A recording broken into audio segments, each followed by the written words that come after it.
I'm about to tell you a wild story, but don't expect you to buy it. It's so crazy, even I can't wrap my head around it. And I'm not nuts or dreaming. I'm on death row, set to die tomorrow, so I just gotta get this off my chest. It's a bunch of messed up stuff that happened at home. Stuff that scared me, broke me, and wrecked me. I'm not gonna over-explain it. To me, it's pure horror. But some might just shrug it off as weird. Maybe one day someone smarter and calmer than me will figure it out it's just a string of normal crap. Growing up, I was a softie, super kind, especially with animals. My folks spoiled me with all kinds of pets, and I was happiest chilling with them. That love for animals stuck with me into adulthood. It was my thing.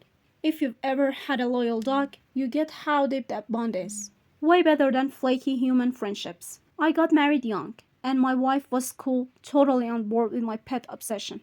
She kept our place stocked with birds, fish, a dog, rabbits, a monkey, and a badass black cat named Pluto. This cat was huge, smart as hell, and my best bud. I fed him, and he followed me everywhere, even tried to sneak out with me on the streets. Things were good for years, but then I started drinking hard. It changed me. I got moody, snappy, and didn't care about anyone's feelings. Not even my wife's. I started yelling at her, and yeah, I'm ashamed to say I even got physical. My pets felt it too. I neglected them, sometimes roughed them up, except Pluto. I still had a soft spot for him, at least for a while. But the booze took over, and even Pluto started catching my bad vibes. One night, I came home trashed and thought Pluto was avoiding me. I grabbed him, and he scratched me in panic. I lost it. Something evil took over, and I pulled out my pocket knife and cut out one of his eyes. I still cringe thinking about it. Next morning, I felt kinda bad, but not enough. I drowned the guilt in more booze. Pluto healed, but he was terrified of me, which hurt at first, but then just pissed me off. Then this weird urge hit me, what I call perverseness. It's like when you do something stupid just because you know it's wrong.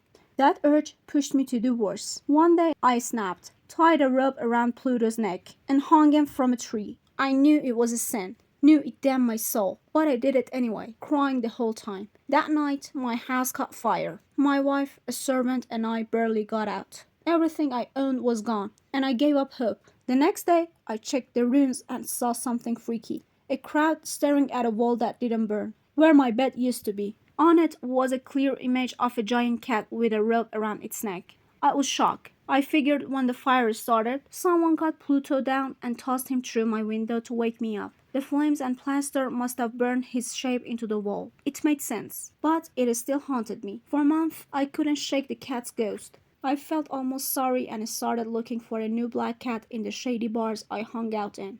One night I spotted one on a barrel in some dive bar. It was huge, like Pluto, but with a white patch on its chest. I touched it, and it was super friendly, purring and rubbing on me. I took it home, and my wife loved it instantly. But I didn't. The more it liked me, the more it creeped me out. I avoided it, too ashamed of what I've done to Pluto to hurt it. But I hate it. Then I noticed it was missing an eye, just like Pluto, which made my wife love it more, but freaked me out worse. The white patch on its chest started looking like a gallows, and that messed with my head big time. I was scared of this cat. Not just scared, but horrified. Like it was some kind of demon. I was a wreck, hating everything and everyone. My wife took the worst of my temper, never complaining. One day she followed me to our creepy basement, and the cat trapped me on the stairs. I flipped, grabbed an axe, and swung at it. My wife stopped me, and in a blind rage, I turned and killed her with the axe. She dropped dead, no sound. I didn't panic. I knew I couldn't sneak the body out, so I decided to wall it up in the basement, like some medieval horror story. The walls were loose and damp, perfect for hiding something.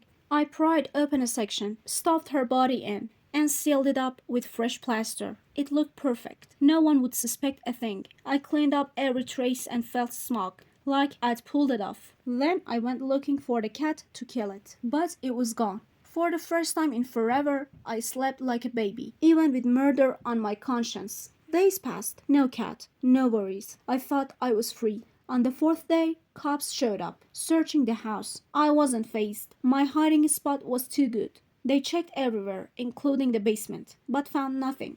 I was so cocky. I started bragging about how solid the house was. As they were leaving, I tapped the wall with my cane, right where I'd hidden her. Big mistake. A scream came from inside the wall, first like a kid crying, then a loud, freaky howl, like something from hell. I froze. The cops tore down the wall, and there was my wife's rotting body, with that damn cat sitting on her head, one fiery eye glaring, yowling like it was laughing at me. I'd walled it up with her by accident. That cat's scream got me caught, and now I'm here, waiting for the news.